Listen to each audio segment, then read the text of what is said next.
Again, this is Divine Discussion with your host, Chief Apostle Veronica Yisrael, High Priestess and Spiritual Leader of the Soul Awakening Sanctuary. Well, our aim is simple. It's to expand the consciousness of the masses through teaching universal laws and principles of truth, not tied to any specific religion, doctrine, or dogma. We are here creating space for those that are decolonizing and deconstructing from harmful theologies and religion itself, and are seeking spiritual principles and holistic practices that they may be able to resonate with their soul and be able to really flourish and find out who they truly are. And so we welcome you. Greetings, Bishop LaBelle. Greetings, everybody. As you come in, please like, comment, and share. Share this live, everybody. We want as many people as possible to be able to join this session. And our topic today is breaking the chains, living in mental freedom. That is our topic today, breaking the chains, living in mental freedom. Greetings, Alan Kinney. Greetings, everybody. Welcome in. Again, welcome back to Divine Discussions. And if you joined us for our last episode on yesterday, we had a wonderful time on yesterday. And we were talking about leaving mental slavery. That was our topic on yesterday, leaving mental slavery. And reprogramming your mind for success and for greatness. And so, as you know, if you were here on yesterday, we explored how limiting beliefs and societal norms and conditioning keep us in bondage. But today we're going to take another step. We're going to deal with what it means to live in mental freedom. So again, this episode today is entitled Breaking the Chains, Living in Mental Freedom. This session today will empower you to fully embrace a liberated mindset and sustain it in every aspect of your life. Because a lot of times we do not have a liberated mindset. Our mindset is still shackled to the concepts that were forced upon us by our oppressors. And so we're trying to get up from underneath oppression. And we do that through liberating our mind. And I want you to keep this quote in mind as we go through our teaching today. True freedom begins in the mind. When you liberate your thoughts, you liberate your life. I'm going to say that again. This quote I want you to keep in mind throughout our teaching today. True freedom begins in the mind. When you liberate your thoughts, you liberate your life. So thoughts are things. The thoughts that we hold in our mind and our consciousness create the reality we experience outwardly, externally in the world. So it's so very important to be careful of the thoughts that we think along with the words that we speak, because they are life. It is a creative form. That is a part of the power we were inherent within us, we were created with when we came into this world. The power to create with our words and our thought energy.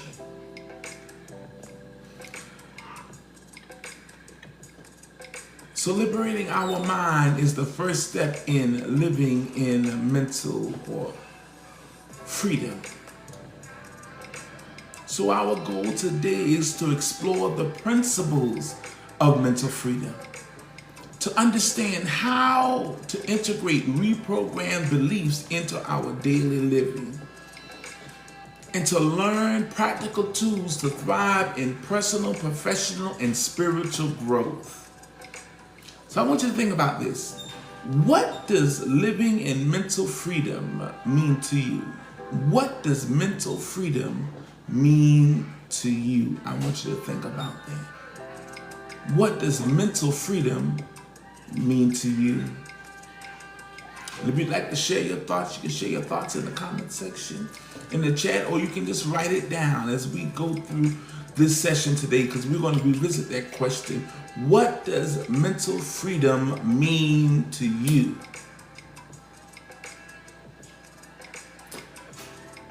So we're going to deal with 4 sections today. We're going to deal with the foundations of mental freedom. 2, we're going to deal with integrating a liberated mindset. 3, we're going to deal with practical tools for sustained growth. And 4, we're going to have community reflection. If you have questions, and we're going to give you affirmations to implant in concrete this teaching of a liberated mindset. So let's deal with what is mental freedom. We're going to define that together. Mental freedom is the state of being unshackled by fear, doubt, or external control. I'm going to say that again. Mental freedom is a state of being unshackled by fear, doubt, or external control. Key attributes of mental freedom is clarity of thought. You can think for yourself. You know how to think, not being told what to think. You keep in control of your own mental faculties. This is the attribute of mental freedom. It's clarity of thought. You can think clearly without your judgment being clouded. Another attribute of mental freedom is emotional resilience. You're emotionally stable. This is all attributes of mental freedom. And the third attribute of mental freedom is the autonomy in decision making. You're no longer pressured by outside forces on the decisions that you take for your life. You know, one thing that we have to understand when dealing with the liberated mindset, that it is our responsibility to educate ourselves, because your oppressor is not going to educate you. We can tell that from the school systems today. We're not being taught about our records of the past. We're being taught history, his story, someone else's story about our records of the past from their point of view. Because if we don't tell our own story, somebody else will tell it for us. And they're going to tell it how they view it, through their lens. So we have to learn to speak up, educate ourselves, liberate our spirits, divorce ourselves from those ideologies that have kept us bound. Speaking of, our oppressors are not going to educate us. And as you come in the room, please like and share. Share the live, everybody. When you come in, please share the live. But I want to talk about this word, colonization. Let's talk about that word for a minute. Colonization. What does the word colonization mean? Because a lot of people, we've heard about colonialism and colonization, but have we really grasped how it has affected every area of our life? So the word colonization from the Oxford Dictionary is the action or process of settling among and establishing control over the indigenous people of an area or land. I'm going to repeat that again. Colonization is the action or process of settling and establishing control over the indigenous people of an area. So in other words, you have a civilization and foreigners, outside forces come, settle among you, and then overtake your civilization. This is what the word colonization means. It's the action of appropriating a place or domain for one's own use. And this is what has happened the world over, colonization. Somebody said, well, how are we experiencing that today? Well, we're being programmed even by television. We're being programmed by the things we see on the TV, through the movies, through social media. We are being programmed. Even down to the style of beauty. We're being programmed. That people are moving away from their practices and culture to adopt the culture of someone else.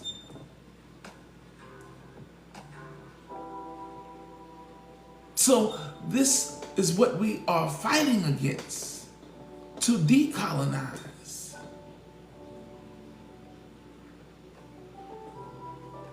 Because Europeans came in to indigenous lands, settled, set up shop, and overtake and took control over indigenous people.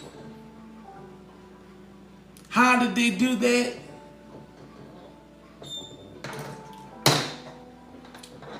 How did they do that?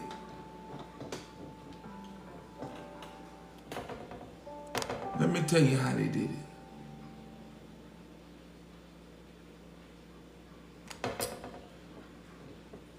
They did it. They brought us the Bible. We had land. We had treasures. We had a civilization. We had everything. And they came and brought us a book called the Bible. One that some of our ancestors had already written years ago in Sanskrit and hieroglyphics. Spiritual teachings that we already knew. Brought it to us. Sold us on their Bible. Indoctrinated us. And while they were doing that, they were stealing our land and stealing our mind and took control of our nations. So what are we doing? What are we talking about when we talk about decolonization? It's taking our mind, spirit, and soul back. That's what we're talking about when we talk about decolonization. It's about weeding out of our psyche, out of our terminology, out of our thoughts, out of our education, what has been put in to keep us blind.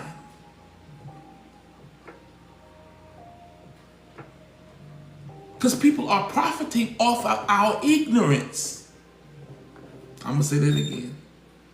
People are profiting off of our ignorance.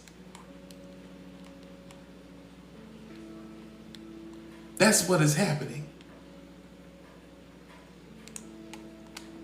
The more we stay ignorant, the more we ignore the truth about who we are, our ancestry.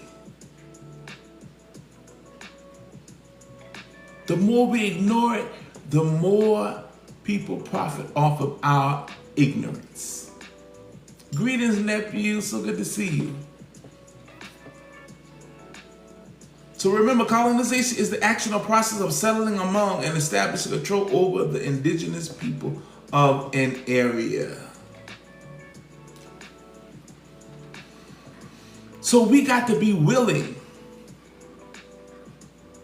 to fight back. And how do we fight back? By educating ourselves. My people perish for the lack of knowledge. But I often say it's not just the lack of knowledge that we are suffering from. It is the lack of enthusiasm. It is the lack of the desire to learn about our history and about who we are and what we're capable of, what our ancestors did, what they accomplished, and what we can too accomplish, because it still runs in our veins. That's right, the lack of motivation. Because change not only takes time, but it takes courage. It takes courage to face your opposition. But one of the first things we have to do is overcome fear. We have to learn to overcome fear.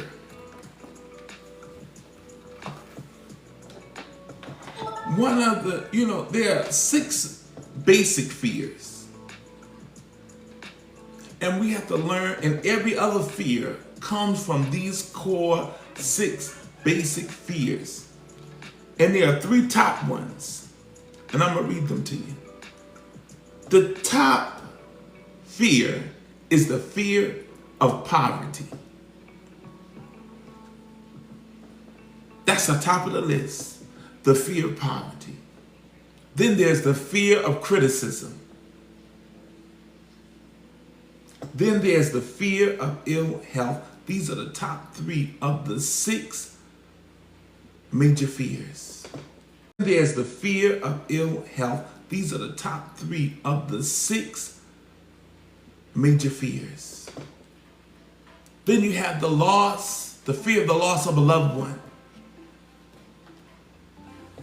Then we have the fear of old age, and then the fear of death. One thing we got to know, that fear is a state of mind. Just like prosperity is a state of mind, abundance is a state of mind, lack is a state of mind, fear is a state of mind.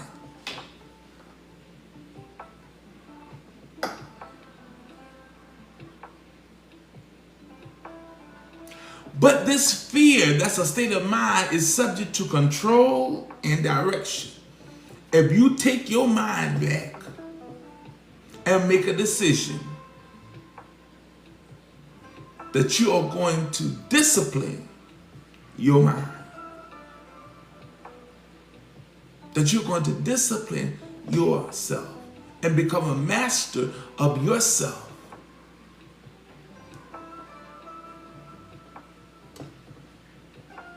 so we have to get over the fear. Get over the fear of poverty. Because poverty is a mindset. Lack is a mindset. How do you get over the fear of the lack of poverty? By knowing the universe has an abundance of everything. There's an abundance of everything you desire and that you need in the universe. There is no lack in the universe. So once you get that in your mind, that there's no lack in the universe, you begin to change that poverty mindset. You begin to know that whatever I need, whatever I desire, if I think about it, if I visualize it, see myself with it, if I can conceive it in my mind, and have a strong desire to achieve it and have it, I can make it happen. The universe will grant it to me. So we have to get over the fear of poverty. The fear, oh, I'm going to be in the poorhouse.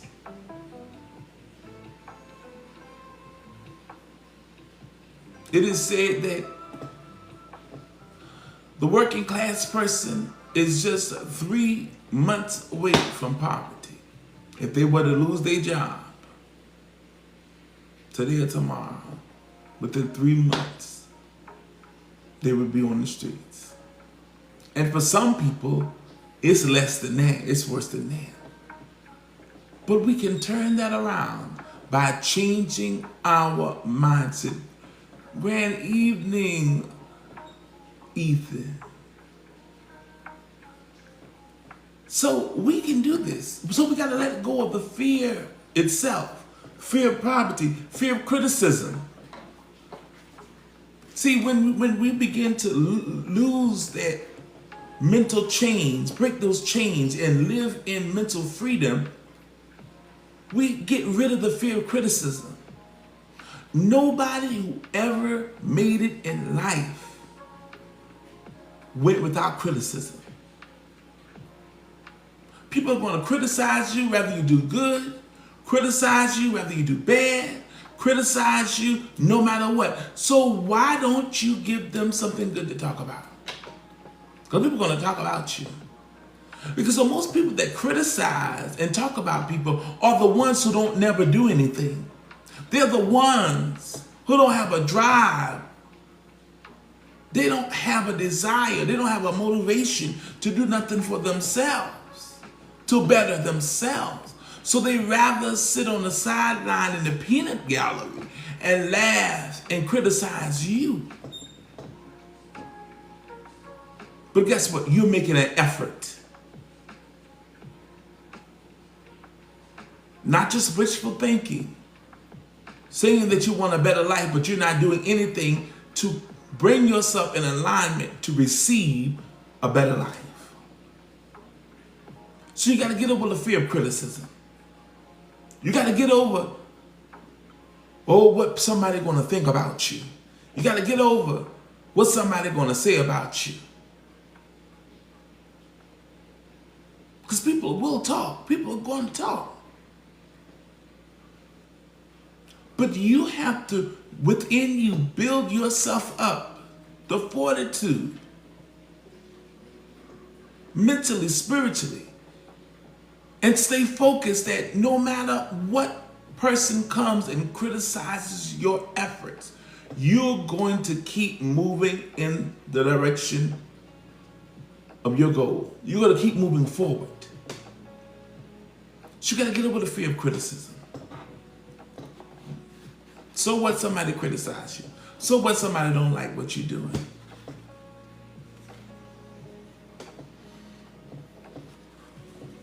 So we got to let go of fear,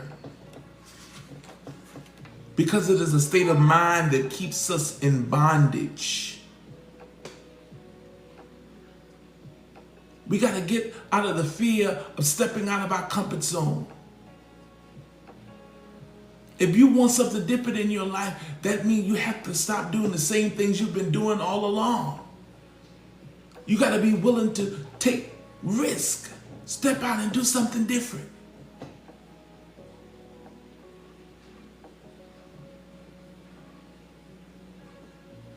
If you're used to just being in the house all the time, make a change. Go sit out on the porch. Especially the people, melanated people. We're sun people. We get recharged by the sun. But see, these are things that we are not taught. Who taught us that in school? Nobody. Nobody taught us in school that we are sun people, people of color. We are sun people, and so we need to be regularly in the sun.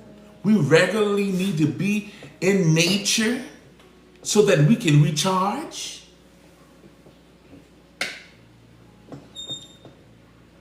These are things that we have to know about ourselves. See, that's why the saying, the quote, "Man, know thyself," that wisdom adage, "Man, know thyself," is so important. Because we have been taught who we are, and what we're capable of. So fear is a tool to keep us back from reaching those goals, for going after what we desire. It's a state of mind that keeps us locked in low vibrations. So we got to be willing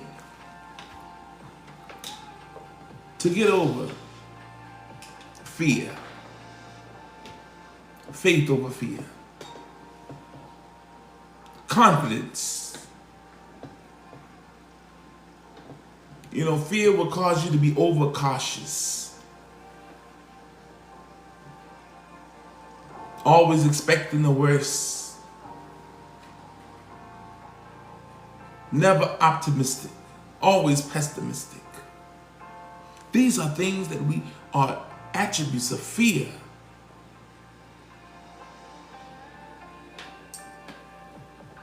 See, fear and worry go hand in hand. When you're worrying and you're fearing, you begin to find fault with people. Finding fault with everybody and everything. Nothing can satisfy you. You don't have nothing good to say about anybody. It's always a woe is me. See, when you find somebody that's always a woe is me person, they are vibrating at a low frequency. And in order to begin to accomplish things in our life, we have to raise our vibration. And so we got to stop worrying about things that we have no control over. And focus on what you have control over, yourself. Your own self-autonomy.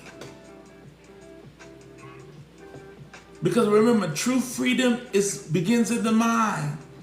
And when you liberate your thoughts, you liberate your life. When you get rid of that stinking thinking, you begin to liberate your life. That's what it means, for those who are followers of the Bible. In Romans 12:2 it says, that's what it means when it says the metaphysical understanding of be ye transformed by the renewing of your mind. You become transformed when you shift your mindset. You become transformed when you shift your paradigm. You become transformed when you change your thoughts and replace your negative thought with positive thoughts. When you start speaking word curses over yourself and start speaking statements of truth over yourself. This is how we become transformed. This is how we renew our mind.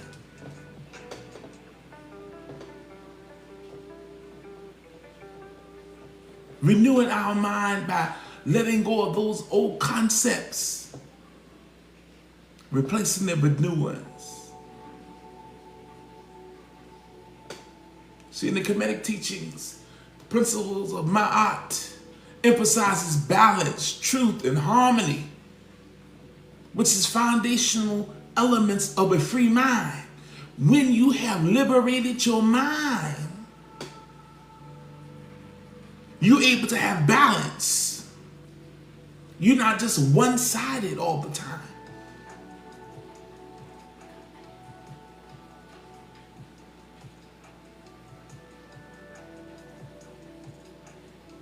You become balanced. Truth helps you to recognize who you are and your own potential. Sometimes we sell ourselves short so many times because we recognize the potential in everybody else but ourselves. So we have to learn. We've validated everybody else. We recognize the potential in everybody else. Now we need to turn inwardly and validate ourselves. Turn inwardly and recognize the potential within us. What we can reach for, the heights we can reach for and become. When we begin to come in harmony with nature and with the universe, we begin to free our mind. So I want you to think about this. Are your thoughts aligned with truth and harmony? Or are your thoughts clouded by chaos and fear? I'm going to ask that again. I got to ask that one again. Is your mind, your thoughts aligned with truth and harmony? Or are your thoughts clouded by chaos and fear? A lot of times we can't even think straight. The universe can't even give us a download because our mind is clouded by fear and chaos, clouded by worry, clouded by frustration, clouded by indifference.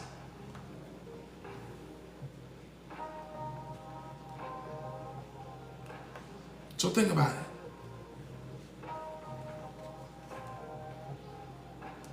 Take a moment to, if you can, close your eyes and take a deep breath and visualize yourself breaking free from the chains, from the labels that have been placed upon you. Free from fear, self-doubt, limitation. Picture yourself in an open field, walking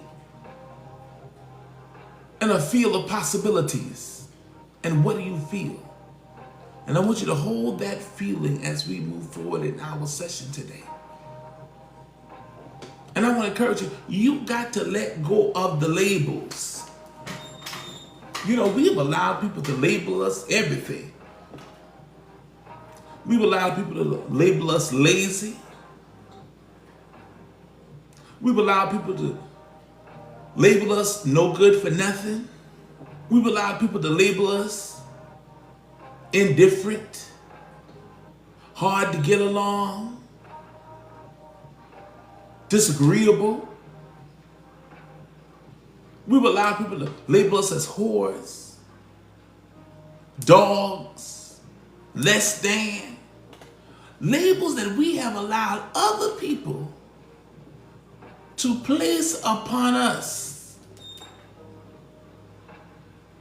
So the question is, when are we going to break the chain and break the labels, remove the labels that have been placed upon us by outside forces?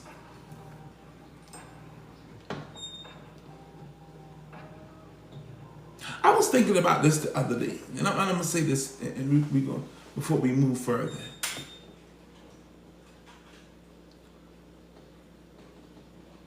As we know that we're being programmed, even by television, we're being programmed in everything. The books that we read, we're being programmed. You know, just think about it. When you watch the movies, use for example, those of you who may have watched biblical movies like about Pharaoh and Egypt and the Jews, the Israelites, and you have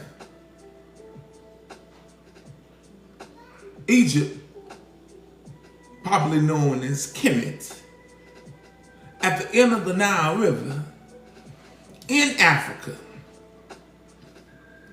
But in the picture movie, the Pharaoh is white, the Egyptians are white, the Jews, the Israelites are white. See how we are being programmed?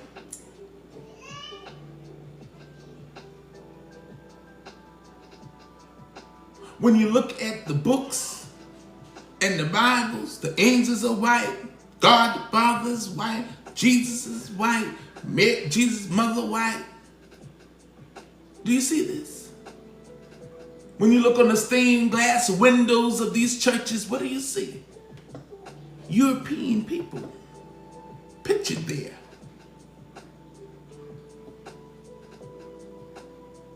The standard of beauty that have been taught to us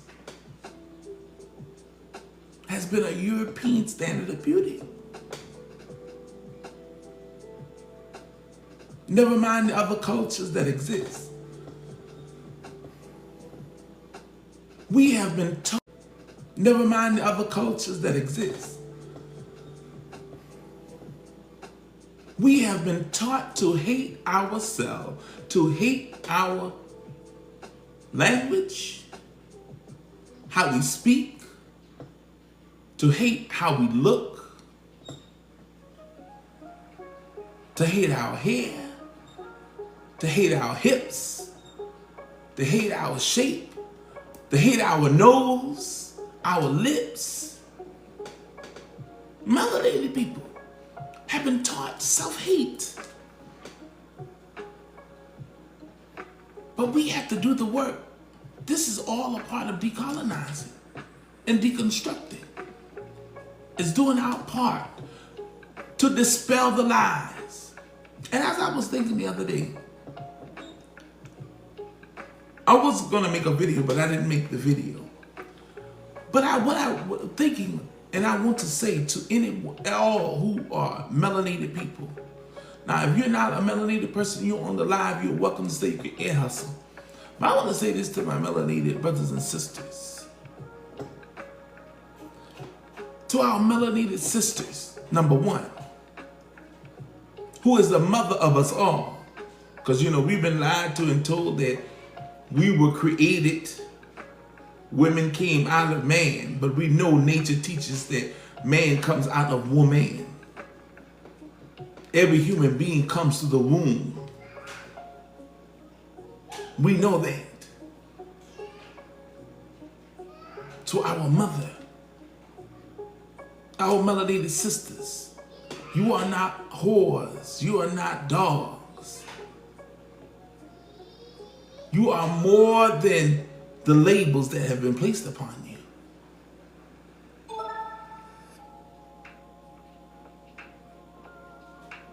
Our black sisters, you're not hoochie mamas. You are our mothers, our sisters, our wives, our leaders, our spiritual advisors. To our melanated brother, you're not dogs. You're not whores. You're not good for nothing. You're not lazy. You are an empowered being. You are leaders. And so until we begin to heal ourselves, we can't move forward. So that's the problem. A lot of times we're trying to move forward without healing ourselves. We're trying to go forward without taking the proper time to heal those wounds that have been inflicted upon us.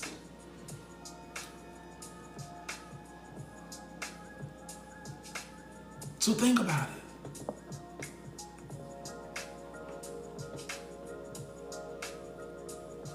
We got to release those things. Release the labels. Release it. You gotta let it go. We gotta let it go of jealousy. This all comes from fear. When you begin to liberate your mind, you gotta let go of jealousy. Because jealousy forms the habit of being suspicious all the time. Suspicious of friends and loved ones without any concrete evidence to be suspicious. Without any reasonable evidence or sufficient grounds to be suspicious. But because fear and chaos is clouding our judgment and ruling our life, we become to get jealous.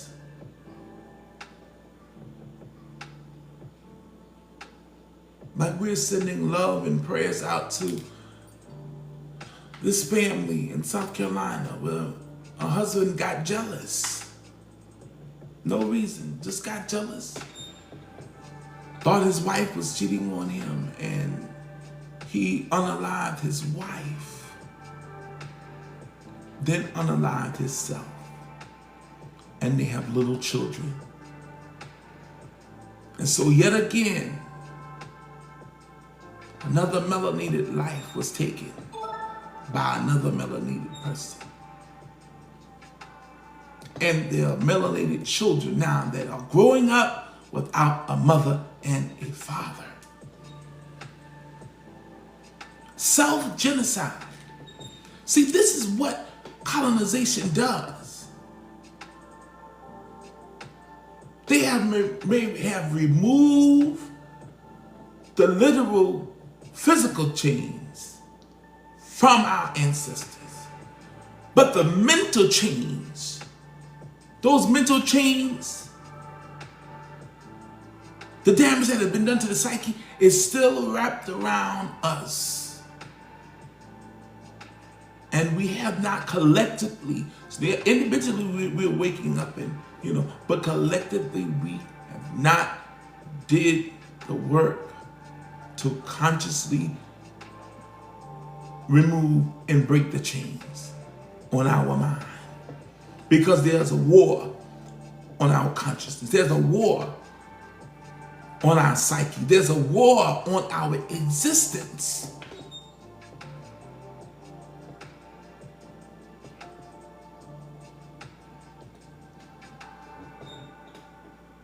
So jealousy is all a product of fear and chaos.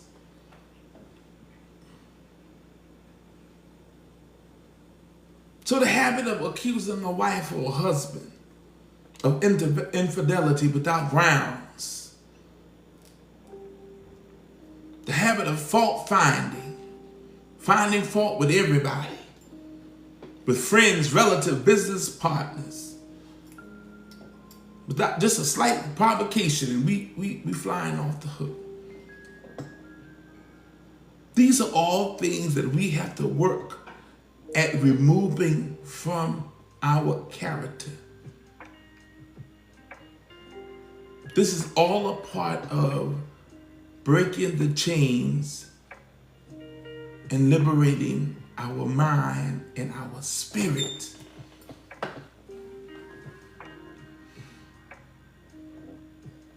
Our bodies may be free, but our minds are bound. Our spirit is bound. So when we talk about liberation, freedom, decolonization, deconstruction, we're talking about liberating the spirit, liberating our spirit. And how do we do that? Through beginning to educate ourselves.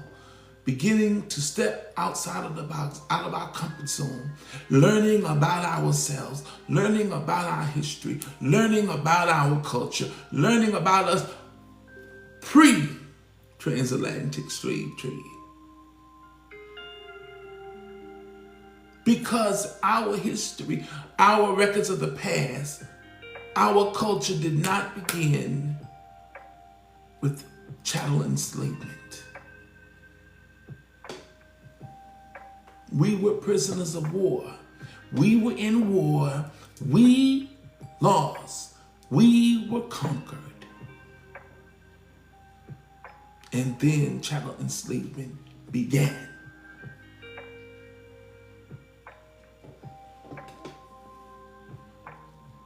And now I know sometimes the truth hurts.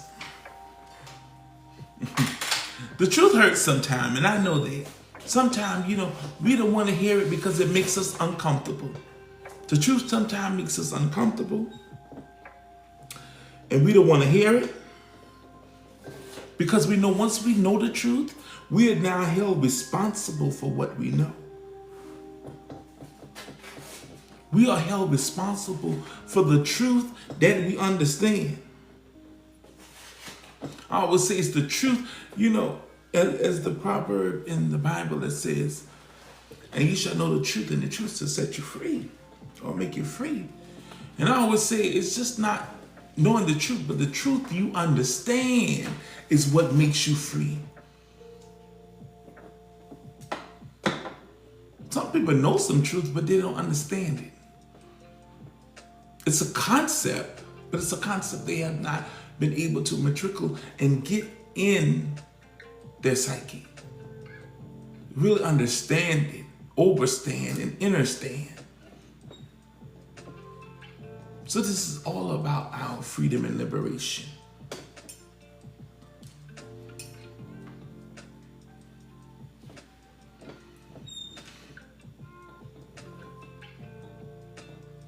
That's what, let me tell you, Lux, when we are waking up, let me tell you, it can be a painstaking experience. And so I sympathize with those who are waking up and those who challenge conscious preachers or conscious teachers, spiritual leaders who are teaching spirituality and liberation. I understand those who fight back because guess what? Colonization is all they've ever known. I was thinking earlier, we've been lied to so much that we bought into the lie that when truth presents itself, it sounds foreign and sounds to us like a lie. This is the metaphysical and esoteric understanding of that verse of scripture in the Bible that says they've turned the truth, God, into a lie. And this is what people have done. They have took things that are true and they've turned it into a lie and have made us bought into a lie.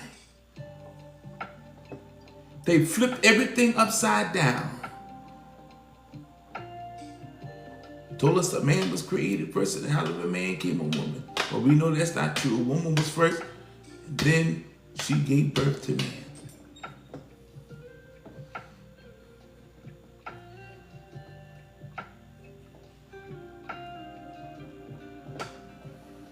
We were taught to pray to a God somewhere in the sky. That was a lie because ain't no God nowhere in no sky, no man nowhere sitting on them throne, because God is within you. The divine is within you. The universal mind is within us all.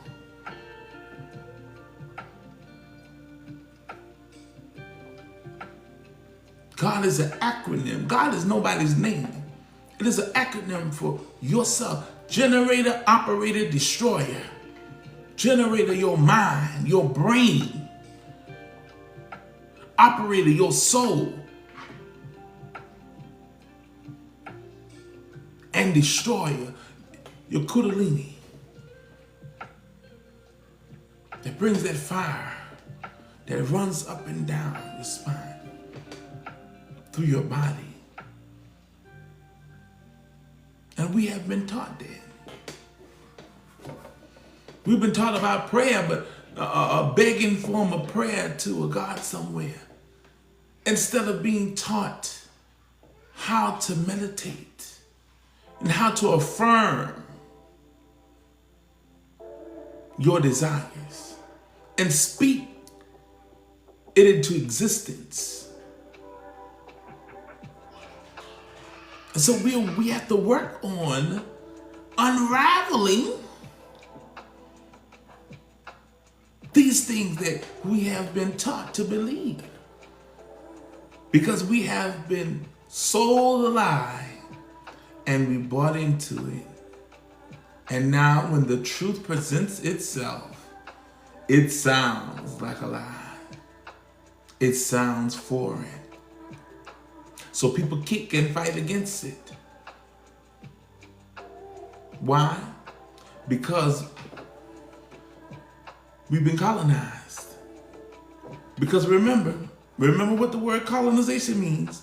It's the action or process of settling among and establishing control over indigenous people of an area or land. People was already there, have their own land, their own rulers, own leaders, their own nation, own civilization, own way of doing things, own practices, their own customs, their own spirituality, religion. And here you come and colonize them. So what happened during colonization? The first thing is they Christianized us. Caused our people to convert.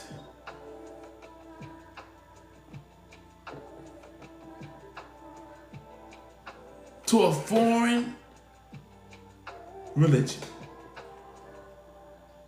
Then, after they did that, start brainwashing us with the religion. Then they commercialized us. Start taking our goods and taking it down to Europe.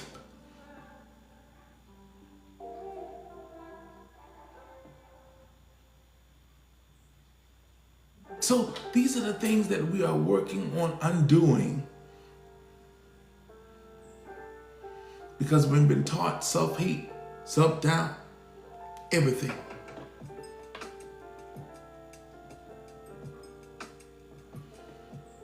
And when liberating our mind,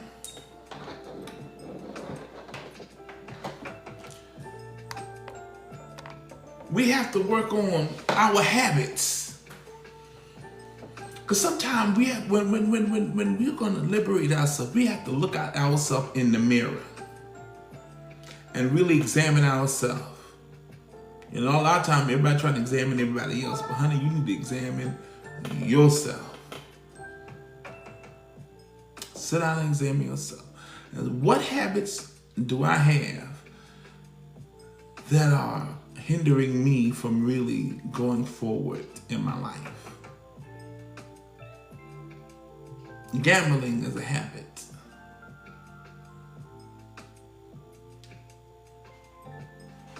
Now, I'm not against nobody who playing the numbers of the lottery or anything like that. We're not talking about that when we use the general term gambling.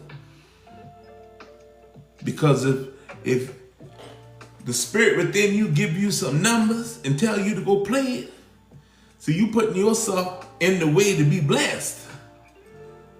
Because if the spirit give you some numbers and you go play and you hit big, you know,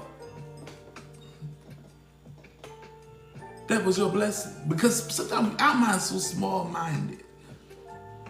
But when I say gambling, we're not talking about that. We're talking about taking unmeasured, hazardous chances.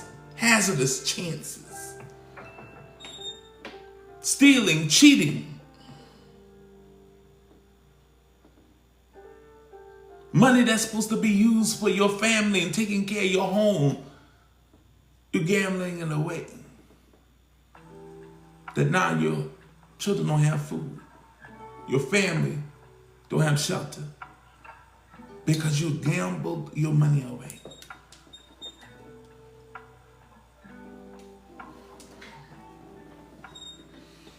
We have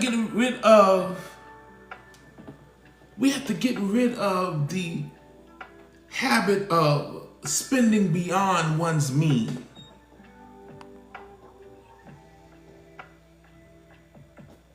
We have to get rid of that habit. My papa used to always say, live within your means. This is how people that are wealthy, you may see them wearing the same old shoes they had for 20 years, clothes they done had forever how long, don't got to drive in regular cars, because they're not spending. We have been taught how to wisely use our money. Because as soon as it comes, as soon as it goes. And most of the time, our money goes outside of our community.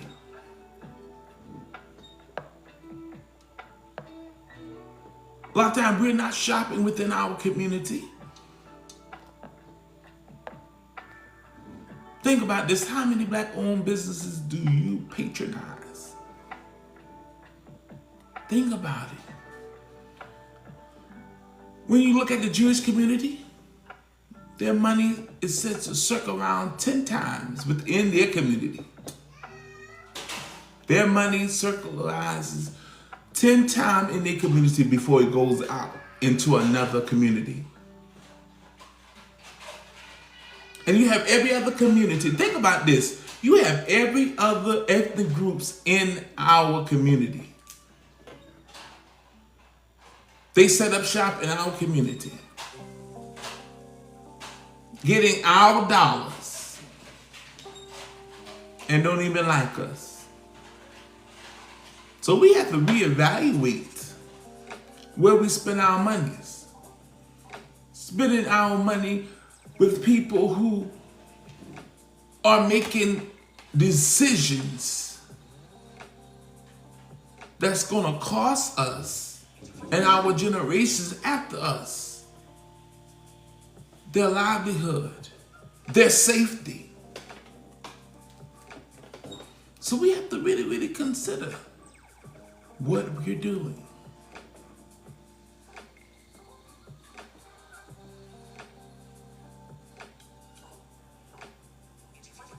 We got to get rid of the lack of perseverance. This is all a part of liberating our mind. The weakness of will. We have to get rid of it. The lack of self-control. Because a lot of people don't have self-control. Any and everything moves them. Any and everything controls them.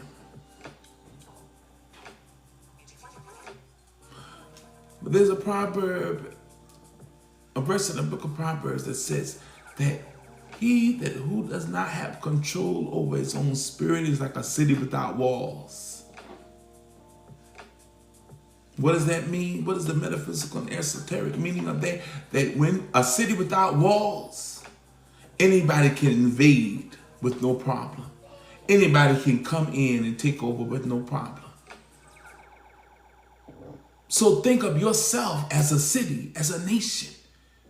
And when you don't have control, self-control over yourself, somebody else has control over you. When you're not in control of your mind and your faculties, somebody else will control you. If you don't think for yourself, someone will think for you.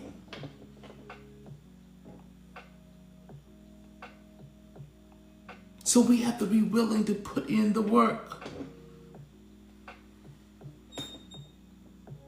Got to get rid of the lack of self-reliance, having bad tempers. We get in a rage at the drop of a hat. Any little thing tick us off. See, we have to work on, this is all a part of working on mastering ourselves. A lot of times we've become a master in everything, but mastering ourselves. Think about it. Greetings, everybody. As you come in the room, please share the live.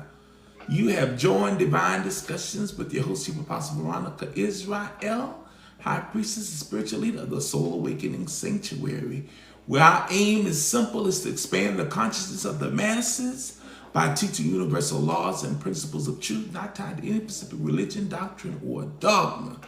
We are here creating a space, sacred and safe space for those who are decolonizing and deconstructing from harmful theologies and religion itself, and are seeking to reconstruct their faith and their life with holistic practices that resonate with their soul.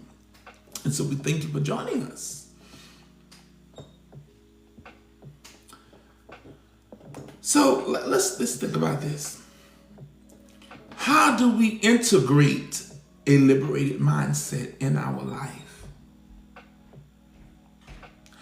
And we do that through the power of daily practices. See, spirituality is a stark difference, spirituality and religion.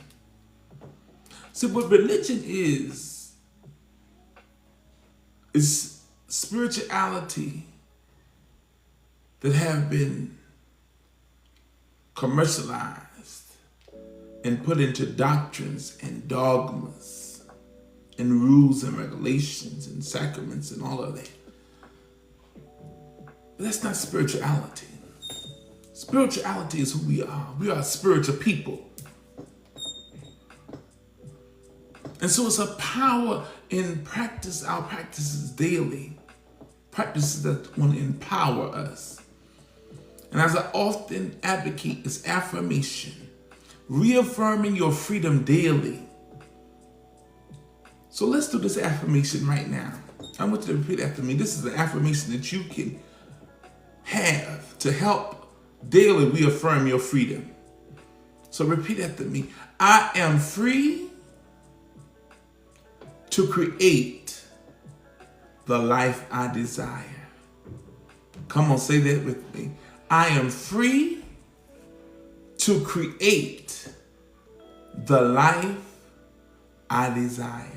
Let's say that one more time. I am free to create the life I desire. I'm going to give you another affirmation that you can reaffirm every day, reaffirming your freedom. I want you to repeat this affirmation with me. Repeat after me. My mind is a vessel for truth and possibility. Come on, say it again. Come on. My mind is a vessel for truth and possibility. Come on, let's say it one more time together. My mind is a vessel for truth and possibility. See how that just changed your atmosphere? See how that just opened up your spiritual centers? Shift your mindset. Knowing that you're not powerless, you are powerful. If we just really recognize how powerful we are, that we're not helpless beings.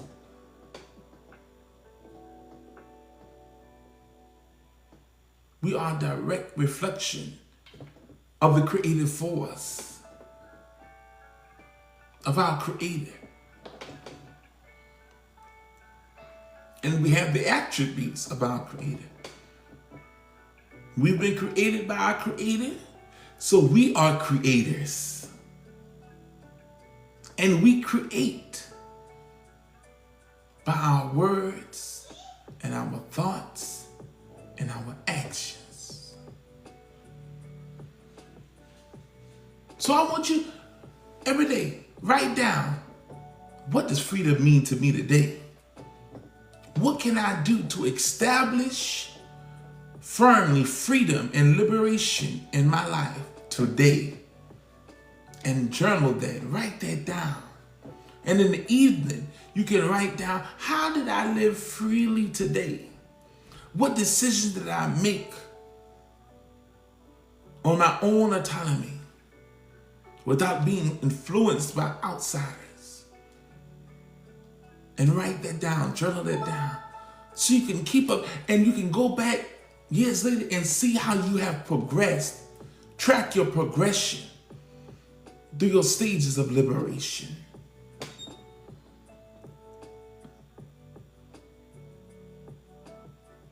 Learn to practice mindfulness.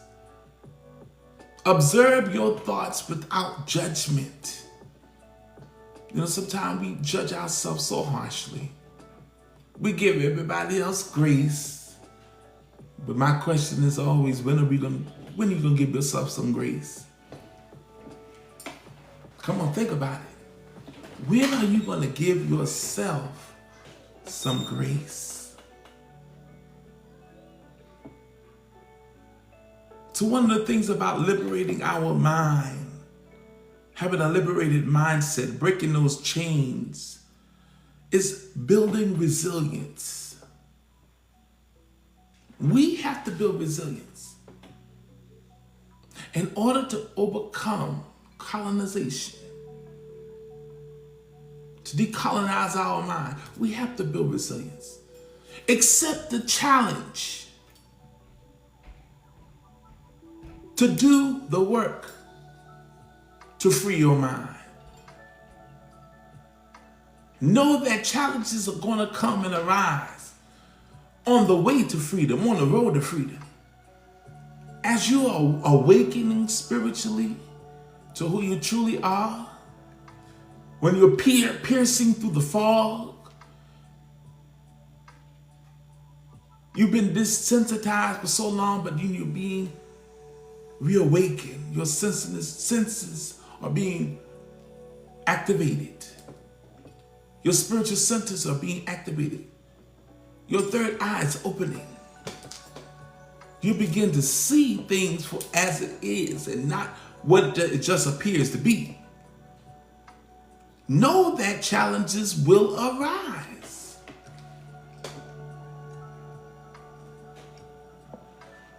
But you have the ability to overcome any challenge. A challenge is just another opportunity for you to show forth your strength, to show forth your tenacity.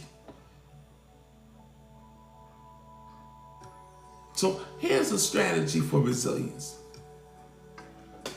Reframe your setbacks. Change your view at what you consider a setback and begin to look at it as an opportunity for growth. If you tried something and didn't work, go back to the drawing board. Don't quit. Don't give up. That's not the answer. Go back to the drawing board and figure out another way to get it done. A lot of times we give up too easily. We give up too quick. We throw in the towel too quick. But if you want to accomplish great things, you have to be willing to face whatever challenge comes with it. And you got to make up in your mind that no matter what comes, no matter what go, no matter what happens, I'm going to take my tools that I have to work with and I'm going to work with what I got. And with the universe on my side, I can accomplish it. So look at your seemingly setbacks as opportunities for growth. If it didn't work, go back to the drawing board. As the old saying, if you tried and fail, try and try again until you succeed. Because practice makes perfect. Repetition, doing it over and over and over again. And eventually, you're going to crack that code to your success. Eventually, by your persistence and your motivation to make it, you are going to hit that rock that's going to bring you into your abundance. And so another strategy Thank you for the rose. Another strategy for resilience is developing a support system of like-minded individuals. You can't do it all by yourself. Surround yourself with like-minded individuals. As I said yesterday, evaluate your circle. If you got people in your circle who don't want to see you grow, who wants to see you stagnated, who thrive off of your inability to support yourself, cut them loose. Let them go. You don't even have to say nothing. Just remove yourself. That's all you have to do. You don't have to tell them, oh, I'm not going to be bothered with you no more. Just remove yourself. You don't even got to tell them, oh, I see you and what you're trying to do. Just remove yourself. Why? Because you need to be surrounded with people, with like-minded people. If you're trying to go somewhere, I always use this example. If you never bought a car before, you want a car, you don't go asking the man riding a bicycle, nothing about the process of buying a car, who never had a car before. You go and stop somebody who got a car, who owns a car, who've been through the processes and can give you some tips and steps to what to do. They can walk you through the process of purchasing a car, what to look out for, so you don't be sold a limit. So what do you say? Somebody say, Chief, what do you say? What I'm saying is that surround yourself with people who've already reached where you're trying to go. You haven't done it before, but you're trying to do it, so you need to get with somebody who've already done it, already overcame it, and they can support you to show you the way how to achieve it. Now, there's no room for arrogance when you're trying to succeed in life. There's no room for arrogance. You can't be a know-it-all and want to succeed. Because I know many of y'all have heard that saying, nobody likes a know-it-all. But you got to be willing to be taught and learn. No matter your title, you got to know that we are all lifelong learners. Every master teacher will always tell you that they are lifelong learners. Always reading, always studying. There's always something to learn, something new, an adventure to learn about, to understand, a new concept to explore. So never stop learning. Never stop educating yourself. Read about everything. That's one of the things that is we've been our worst enemy. We don't want to read about things that we may not be familiar with. You know, words have meaning. And a lot of times, we think we know what a word means and we don't. Because people play tricks on us with words, word plays. So we have to be willing to go the extra mile, study and educate ourselves. So what am I saying? You can overcome mental chains of fear and self-doubt.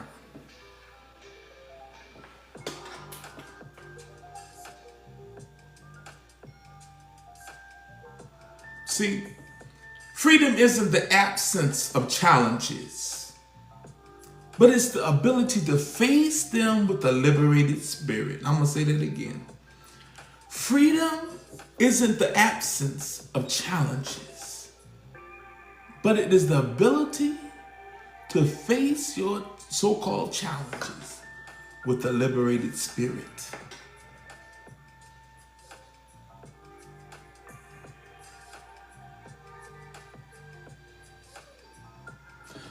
So let's do this.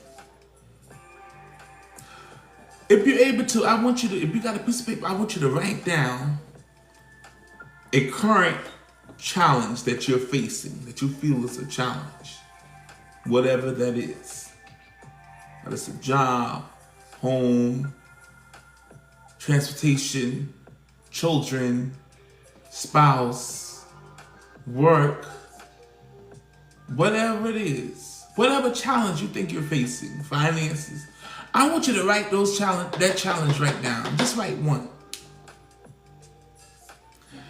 And after you write that challenge, next I want you to reframe it using a freedom-focused mindset. Let me give you an example. Now, when you rewrite it this time, instead, say if this is a job, instead of saying I'm stuck in this job, I want you to write, this job is teaching me skills I'll use for my next opportunity. You see how you shift that mindset, you rephrase that, and you shift your perspective. That no, I'm not stuck in this job, but this job is teaching me what I really want. And it's teaching me what I don't want. This job is teaching me skills and resilience that I'll use for my next opportunity. This is how we begin to practice a liberated mindset.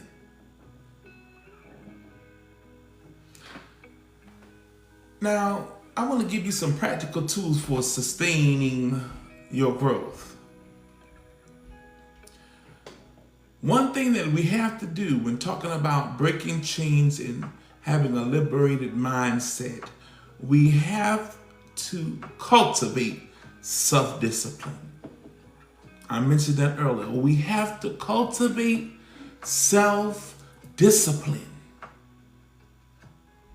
Self-discipline helps us to sustain our freedom. It helps us to sustain our liberation. See, freedom requires intentionality. Liberation and freedom requires intentionality. It just don't stumble up and happen. You have to be intentional about it. Without discipline, guess what? We fall back into old patterns that no longer serve us. So we have to be willing to discipline ourselves so we don't fall back into what we just got out of. So if you know that you've had trouble with money before, budgeting and all of that, begin to make a budget, a monthly budget. So when you get paid, you already know this amount got to go here, this guy, and this is what I'm going to have left over. What I need to do. Begin the budget. You begin to set practices in that will help safeguard you and keep you on the right track. So discipline helps you maintain your freedom and your growth. Now, here's some things to help you with, tools to help you for self-discipline. Habit tracking. Begin to keep track of your habits. Write it down. Things that you know that you do. And the things that you know that is hindering you, that you need to let go of those habits. And begin to track them. I was thinking about this earlier today. How many of us really know us? How many you really know yourself. I mean, really know yourself. Know all of your likes. Know all of your dislikes. Know who you truly are. What ticks you off. What makes you tick. What you enjoy. What makes you happy. What makes you sad. What things you can tolerate. What things you cannot tolerate. What brings you joy. What are your strengths? What are your weaknesses? What are things you need to work on? This is all about knowing yourself.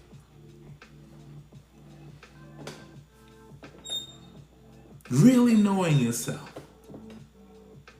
Goes back to that Kemetic proverb. Man, know thyself. So habit tracking. Then setting clear, actionable goals. Setting clear, actionable goals. That's the metaphysical and esoteric meaning of the scriptures. Say, write the vision, make it plain, and those that read it can run. Help you accomplish it. Because a lot of times we don't have set clear goals. Actionable goals. Something that's attainable, reachable, that you can really accomplish within a certain time frame. So we got to set those goals. Say, for instance, we want something. Now we need to write down, say, for instance, I want to start a business. So I need to start writing down, what kind of business do I want? This is the amount of money I want to make. And what am I willing to do? Service am I willing to provide in exchange for the money? What services do people need in my area that I can help provide? What do I know how to do that people need? Because that's the whole part of starting businesses, is meeting the need of people. Serving people. Not self-serving, but serving people. So I begin to write down my strengths, what I'm good at. Begin to write down what kind of business I want. Then I begin to look up my competitors. Who I'm up against. What are they offering and what else I can kind of offer. I begin to look up how many of those competitors in my area. What can I do? What do I need to do? What to set up this business in this state or this city? What are the codes? What are the legal obligations? You begin to gather your information.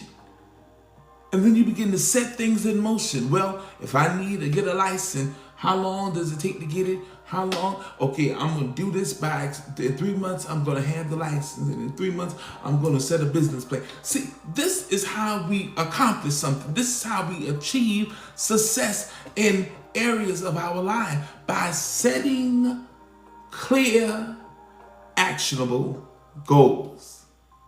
Not just saying, oh, well, I hope one day to be this, or I hope one day to do that. It's never going to happen until you make it happen. The power to create, the power to be, do, and have what you desire to have has been given to you by your Creator. It is within you, encoded within your DNA, encoded within your genetics, encoded within your being. And by applying practical tools and spiritual principles and techniques, you can do educare to draw out and bring forth abundance in your life. And a third tool for self-discipline is rewarding yourself for consistency. Celebrate your triumphs. Celebrate your wins. When you've been consistent and things begin to progress, celebrate. Congratulate yourself. Reward yourself. Don't wait for people to celebrate you. That's the wrong thing. Do not let other people's words of validation be your selling point. Don't let it be your thriving motivation. You celebrate yourself. You support yourself. You reward yourself. You know how hard it took for you to be consistent and to replace those old patterns and habits with new ones. So celebrate yourself. Reward yourself when you have been consistent. This is how we cultivate discipline. And this is a practical tool that sustains our growth. And the second practical tool for sustaining our growth is the role of community support. No one breaks chains alone.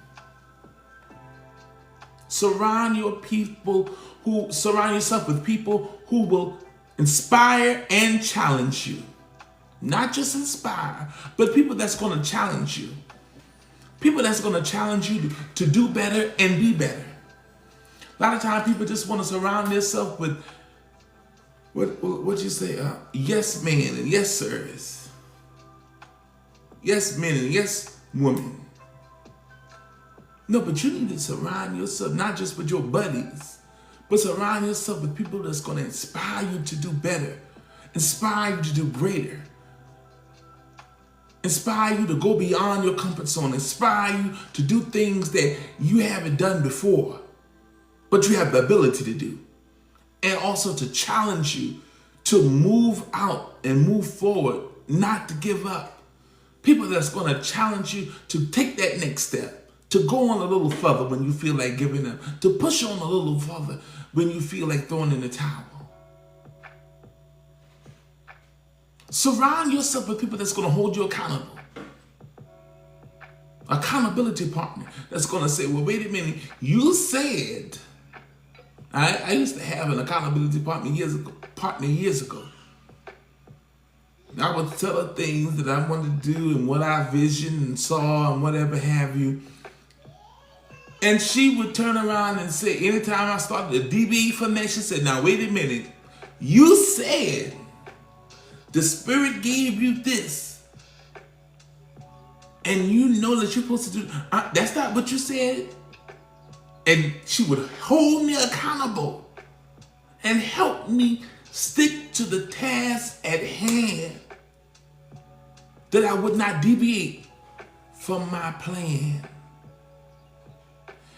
And that's what's important when to have accountability partner, people surrounding you so to hold you accountable.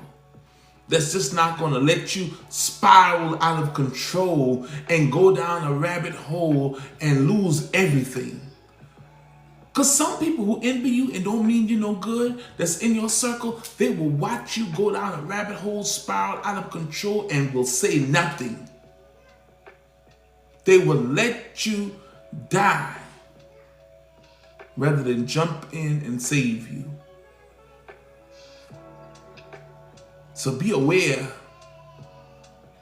of who's in your circle. If you got a Judas in your circle, know who that Judas is. Everybody needs a Judas, but just know who your Judas is. Don't be fooled and not know. And then you need to surround yourself with people who celebrate your growth. People that are genuinely happy to see you thrive. That celebrate your triumphs. People that's going to congratulate you every step of the way and be there to hold your hand and support you. Those are the type of people, when you want to sustain your growth, that you keep in your inner circle. Everybody can't be in your inner circle. Y'all may be friends, y'all may be cool, acquaintance, comrades, your homeboy, your homegirl, whatever slang, whatever reference you want to give them, but everybody can't be in your inner circle. You got to make sure that you are surrounding yourself with the right people. This is the role of community support. Greetings to my darling Jess that's on here. So good to see you. So I want you to think about this. I'm going to give you this exercise. I want you to think about this. Think about the people in your life who uplifts you. Then I want you to think about the people who drain you. And I want you to commit to building connections that align with your liberated mindset. I'm going to say that again. This exercise, I want you to think about people in your life who uplift you, who encourage you, who inspire you, who pushes you, who celebrates you. And then I want you to think about those who drain your energy, who take the life out of you, who zap every bit of energy you got. I want you to think about those people who do that. Then I want you to commit to building connections that align with your liberated mindset. And then another tool for practical tools for sustained growth is embracing lifelong learning.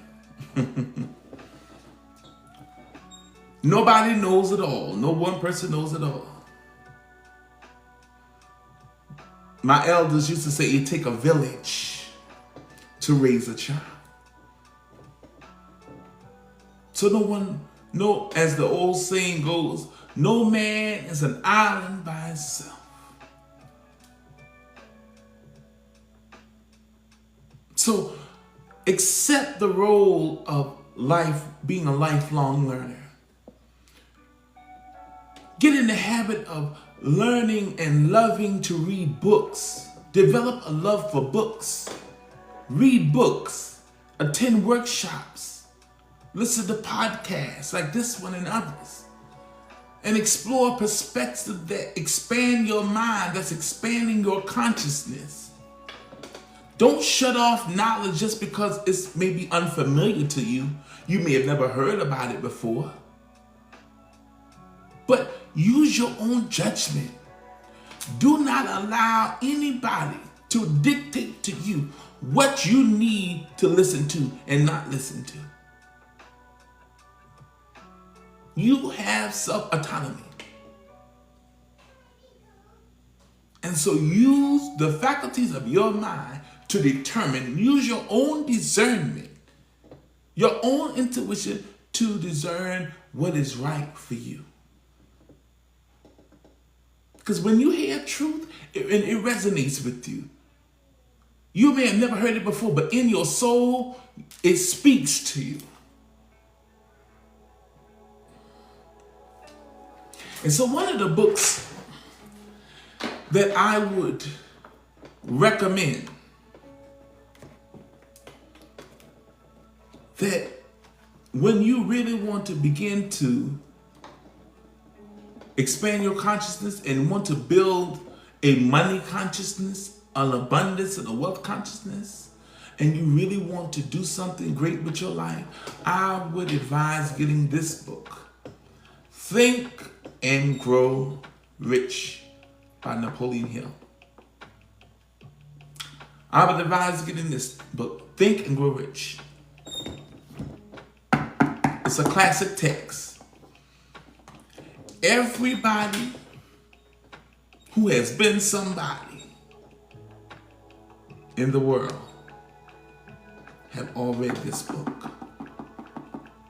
And not just read it, but studied it. It has tools and techniques to help reprogram your mind for success and a wealth and money consciousness. The principles and teachings and concept and philosophy in this book will help you change the trajectory of your life. I keep it on hand all the time, studying it. Another book I would submit people getting is The Kabbalion. Another book that teaches the ancient spiritual traditions, the ancient principles about the laws of nature. These are all things that help you. There's another book by a man named James Allen, As a Man Thinketh. Another book by Don Miguel Ruiz called The Four Agreements. These are all books that can help you expand your mind, expand your consciousness, expand your understanding. And so I want you to think about this. What is one new thing you've learned recently that has expanded your perspective? Think about that. One new thing that you have learned recently that has expanded your consciousness and your perspective. And I hope today this has been a breakthrough session for you. And I just pray and I hope that you've experienced breakthroughs in this session. You've experienced it. And I hope that questions have arisen within you and challenged your belief, challenged those false ideas and false narratives, challenged those old patterns and concepts that no longer serve you.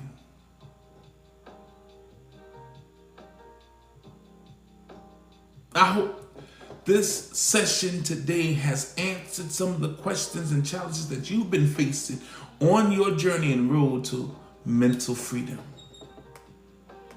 And as we prepare to close our session for today, I want to lead you in this visualization. And I want you to close your mind and your eyes, rather. Close your eyes if you can. And see yourself standing at the edge of a vast open field. And the chains of the past have fallen away off of you, off of your mind, off of your spirit. And then you begin to step forward, feeling light, free, and empowered. And I want you to repeat this silently to yourself. I want you to repeat this affirmation and say, I am free, I am limitless, I am whole. Let's say that again. I am free, I am limitless, I am whole. One more time. I am free, I am limitless, I am whole. Amen and Ashe. I want to encourage you to journal your takeaways from today's session. And I want you to commit to one new practice this week to help you establish a liberated mindset in your life. And I want you to share this episode with others who need encouragement. And I want you to remember, freedom is not a destination, it's a journey.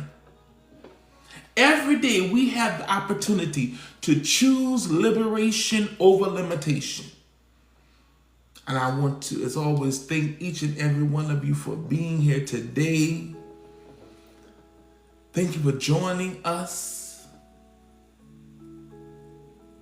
Thank you for being here and supporting my channel.